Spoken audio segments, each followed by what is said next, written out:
Before sunrise, when most of the country still slept, a journey of discovery quietly began. At around 2 in the morning, students gathered in anticipation, preparing for an academic expedition across Kenya's Rift Valley region. By 4 a.m., the convoy rolled out into the darkness.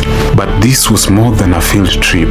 It was an exploration into the role of language, communication, and media as tools of intercultural, socio-economic, political, and cross-border coexistence.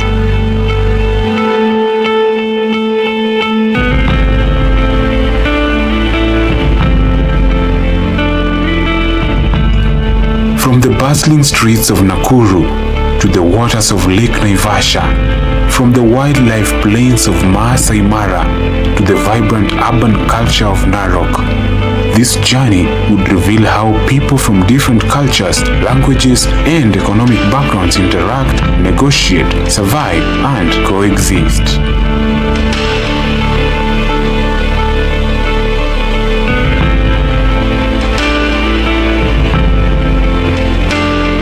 As dawn slowly emerged across the Great Rift Valley, we journeyed towards Nakuru County, one of Kenya's most vibrant urban and economic corridors. Strategically located along major transport routes connecting Nairobi to Western Kenya, Nakuru has evolved into a critical transit and commercial center. Its diversity is reflected not only in business and infrastructure, but also in language, culture, and everyday interaction. In Nakuru, communication moves as fast as the town itself. From traders and transport workers to migrants and tourists, language becomes both a survival tool and an economic resource.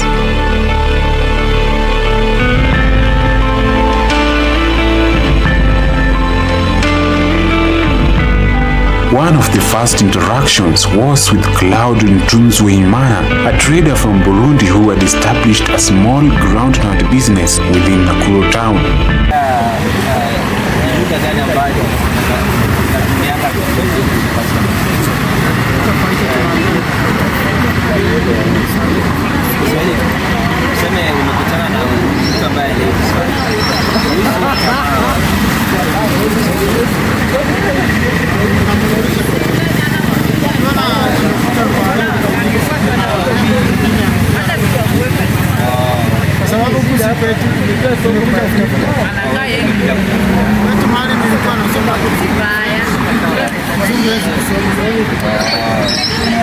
Na sasa unatumianga social media yote kupromote business yako hapo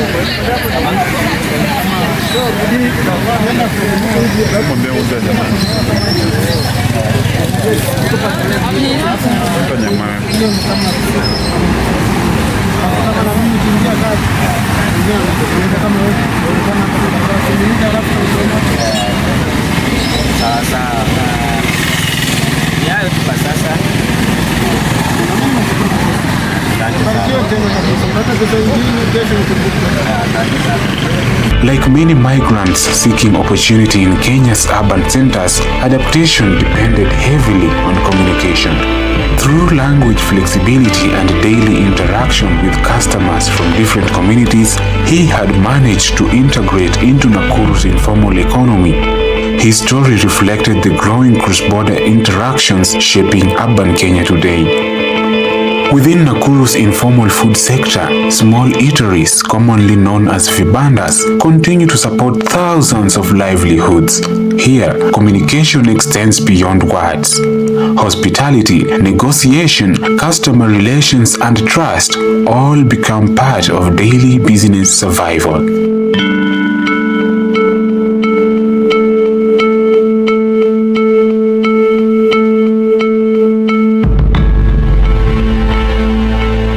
Katika jiji la Nakuru, lugha ni sehemu muhimu ya maisha ya kila siku. Watu kutoka jamii tofauti hukutana kupitia biashara, usafiri na shughuli za kawaida za kijamii. Kiswahili huwasaidia watu kuelewana licha ya tofauti zao za kikabila na kitaifa. Kwa wafanya biashara wadogo, uwezo wa kuzungumza na wateja wa lugha mbalimbali huongeza mahusiano mazuri na kusaidia biashara kukua. Mawasiliano yameendelea kuwa daraja muhimu la kuunganisha watu katika mazingira ya mji wa kisasa.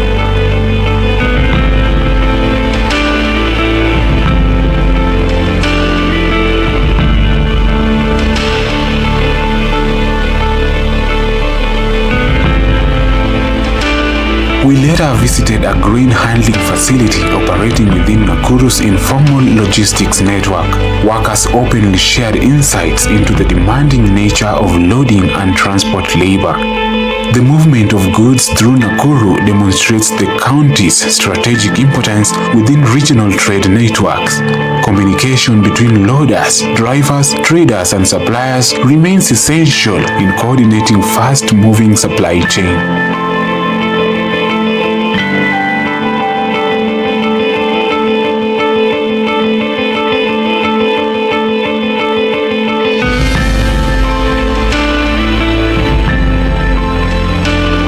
In many African towns and cities, transport systems are more than movement networks. They are communication spaces. Boda riders and matatu touts rely on persuasion, language adaptability, and interpersonal relationships to survive in highly competitive environments. Here, Sheng, Kiswahili, English, and local languages blend naturally in daily interactions. Urban communication constantly evolves to reflect social identity, economic pressure, and youth culture.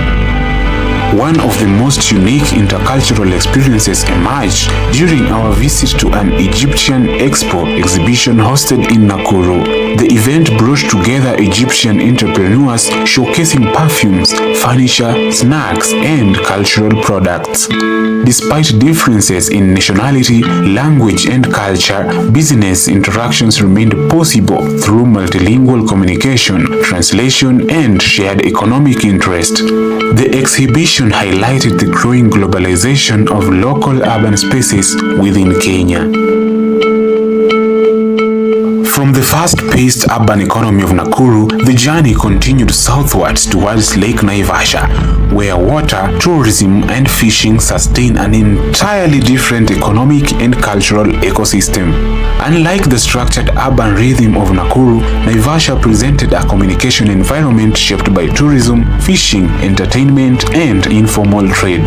Here, livelihoods revolve around human interaction. Every conversation carried economic meaning. From hawkers persuading tourists to buy souvenirs to boat operators attracting customers, communication remained central to survival.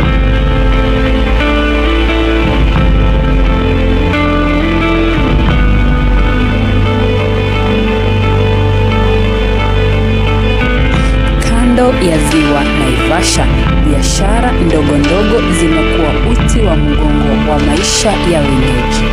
Wafanya biashara huuza bidhaa mbalimbali kwa watalii kutoka sehemu tofauti za dunia. Hali hii imeifanya Naivasha kuwa eneo muhimu la mwingiliano wa tamaduni mbalimbali.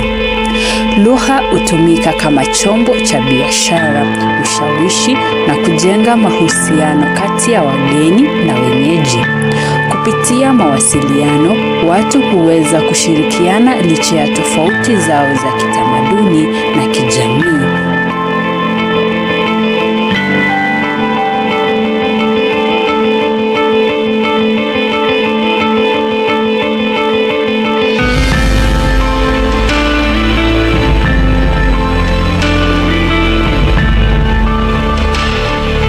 The team later boarded speedboats across the expansive waters of Lake Naivasha towards the Crescent Island.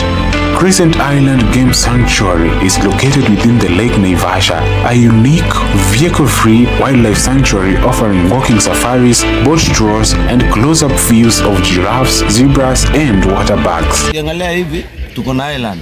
Hii island inaitwa Crescent Island. Crescent Island it is a private land, lakini wale wanyama wako pale ndani ni wa serikali. So pale ndani tuko na serikali inachunga wanyama tusifanye poaching kwenda kuwaua. Na pale ndani hatuna simba, hatuna nini, hatuna protector yoyote huko ndani. So pale ndani ni safe. Ukitaka kwenda kwa Crescent Island unalipa 800 because you are above 18. Lakini ukiwa under 18 unalipa 500. Pale ndani hakuna gari na kutembeza kuona wanyama. Unatembea tu pole. Ukimaliza unakujua na boat. Kutoka hapo kuna ile churches usiende kulipa huko. Ulibie boat ikusungushe pole tu uende around the island. Unaangalia wanyama ukiwa kwa boat. So ile 800 yenye ungalipa pale inakuwa inasimamia nini? Inasimamia boat.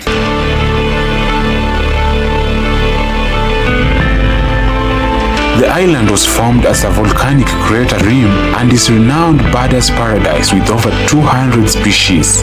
The experience revealed not only the natural beauty of the lake, but also the deep relationship between tourism, conservation, and communication.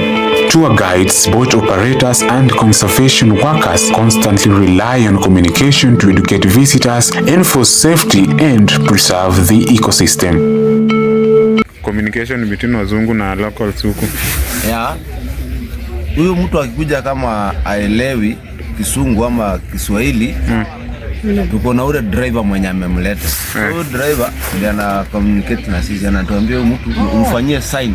Umwambie hii ni Fishigo, hii ni Komalambi, hii ni White Cassette, whatever. Yani umuelezee kwa nini, kwa sign. Lakini hatuna ile direct kuinterpret direct asikie ile lugha yao. Juu hatuchasomea hiyo.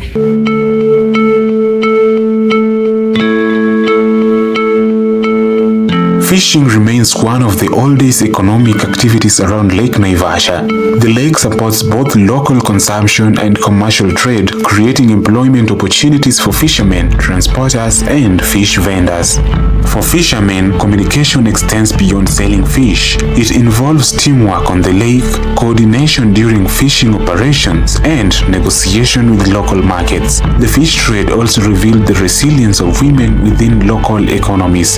Through small-scale businesses, many families continue to depend directly on the lake for survival. Beyond business, food itself became a cultural bridge, bringing together visitors and local communities through shared experience.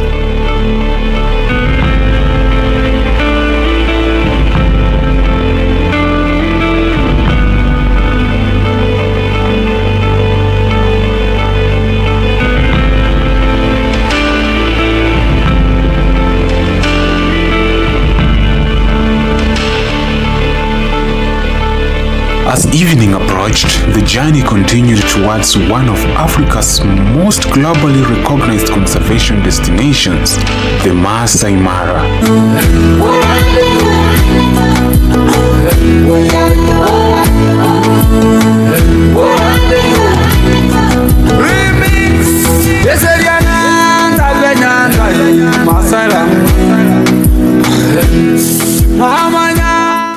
Located in Narok County near the Kenya-Tanzania border, the Maasai Mara is more than a wildlife reserve. It is an international tourism hub, a conservation space, and a meeting point of cultures, languages, and global interaction. The first game drive introduced us to the reserve's rich biodiversity, from buffaloes to antelopes. The Mara immediately demonstrated why wildlife tourism remains one of Kenya's strongest global identities.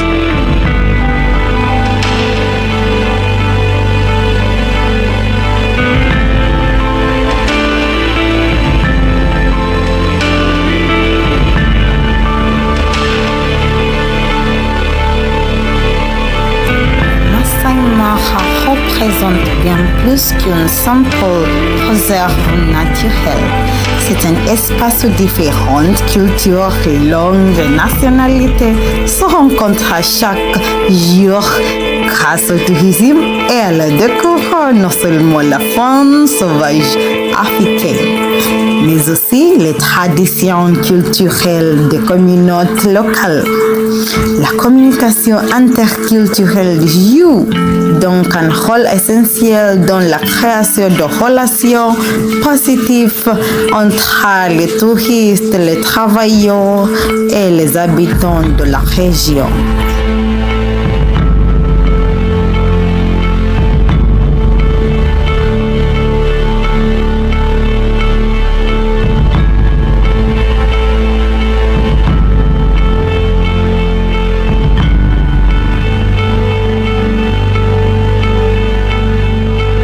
We later toured Mara Simba Lodge, gaining insight into the hospitality industry operating within conservation areas. Behind the comfort enjoyed by tourists lies a complex system of labor, coordination, and communication. Laundry staff explained the challenges of maintaining operations in a remote wildlife environment, especially during power outages.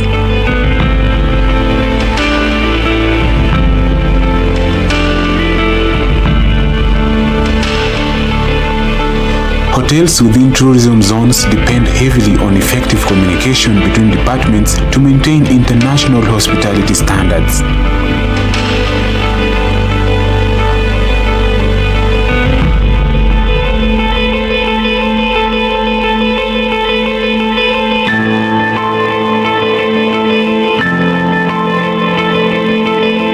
Outside the lodge, Maasai women and traders displayed handmade artifacts and traditional curios for sale.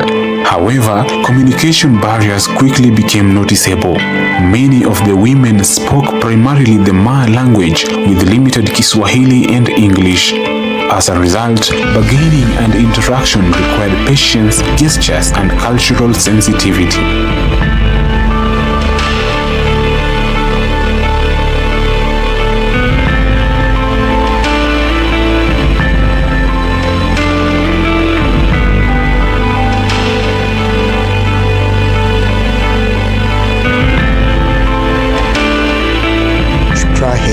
beeinflusst direkt den Handel. Die Zusammenarbeit und das gegenseitige Verständnis zwischen Menschen verschiedener Kulturen.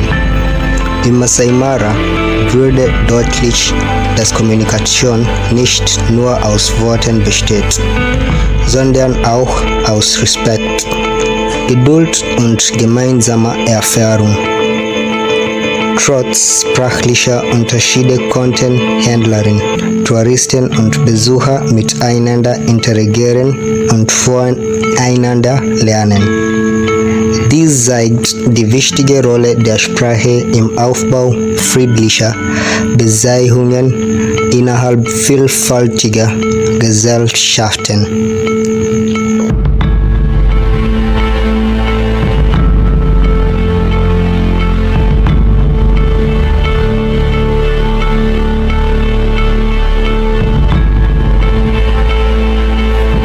Despite the barriers, trade continued. The interaction highlighted how communication goes beyond fluency, relying also on emotion, trust, and shared understanding. As the expedition continued deeper into the game reserve, the vast ecological richness of the Mara became increasingly visible. We encountered lions, elephants, giraffes, hyenas, ostriches, and numerous other wildlife species.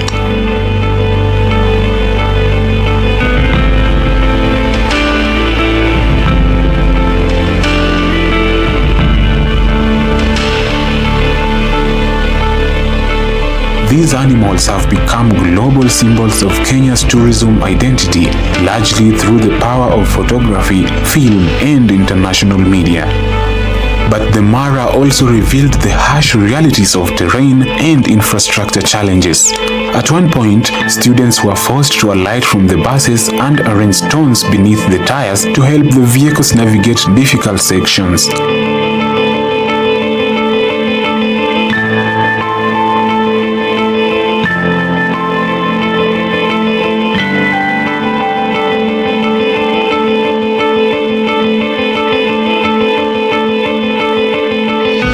A washed-away bridge later forced the convoy to retreat and search for an alternative route after one of the buses nearly became stuck in the mud.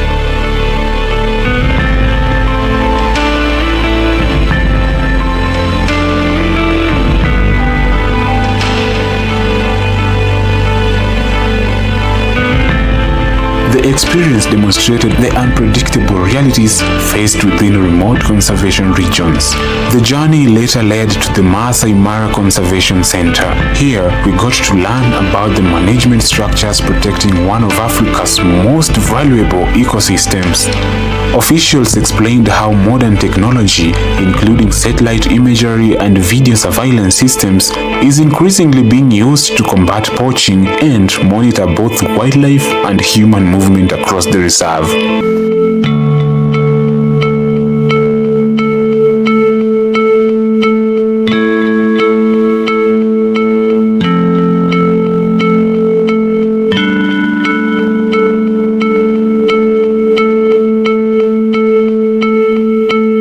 The integration of technology into conservation reflects the growing relationship between media, information systems, and environmental protection.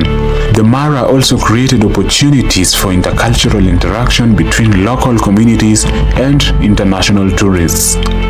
Despite different backgrounds and languages, tourism provided a common space for communication and shared experience.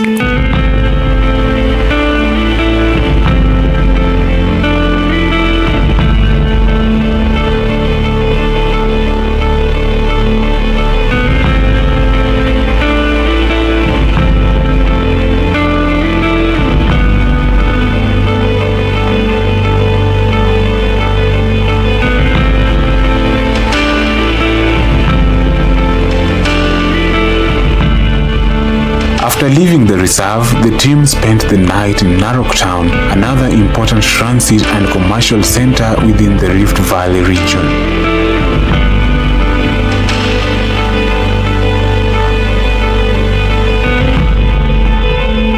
At night, the town came alive through entertainment, business, and social interaction. Food spaces, especially nyama choma joints, became informal communication centers where people from different communities gathered.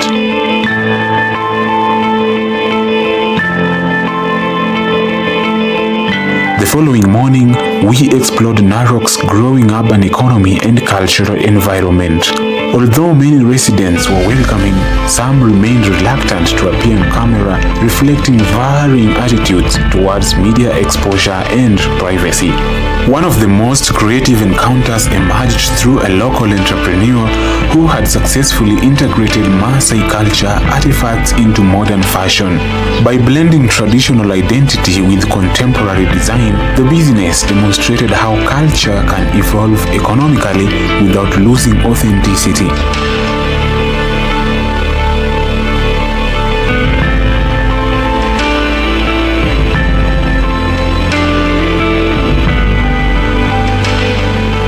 The fashion industry continues to play an important role in preserving indigenous identity while also creating employment opportunities. As the expedition drew to a close, we journeyed back through the fertile agricultural zones surrounding the slopes of Mount Kenya. Roadside trade once again highlighted the strength of Kenya's informal economy, where communication, negotiation, and mobility remain deeply interconnected.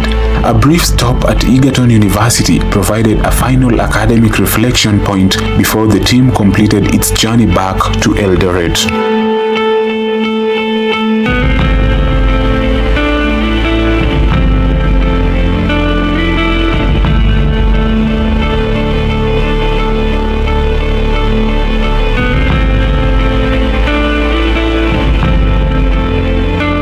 Across Nakuru, Lake Naivasha, Narok, and the Maasai Mara, one truth remained clear. Language, communication, and media are far more than tools of expression. They shape trade, preserve culture, support tourism, influence politics, protect ecosystems, and connect people across borders. Communication has continued to unite communities despite differences in language, culture, and economic background. Through interaction, people discovered shared humanity, shared challenges, and shared opportunities for growth.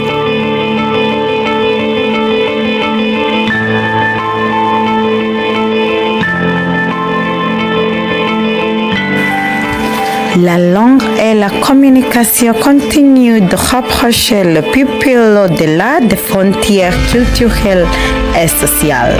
Grâce au dialogue et la compréhension mutuelle, les communautés peuvent construire la paix, renforcer la coopération économique et préserver leur patrimoine culturel pour les générations futures.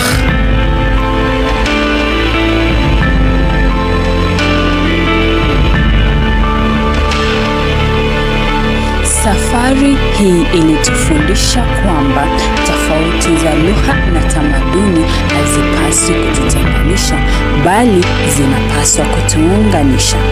Kupitia mawasiliano, jamii mbalimbali zinaweza kuishi pamoja kwa amani, kushirikiana kiuchumi na kujenga mustakabali bora kwa vizazi vijavyo. Hii ndiyo sauti ya Bonde la Ufa, mahali ambapo lugha, mawasiliano na utamaduni vinaendelea kuunganisha watu kutoka mataifa na jamii mbalimbali. Kwa pamoja, tunaweza kuishi, kujifunza na kustawi kama jamii moja.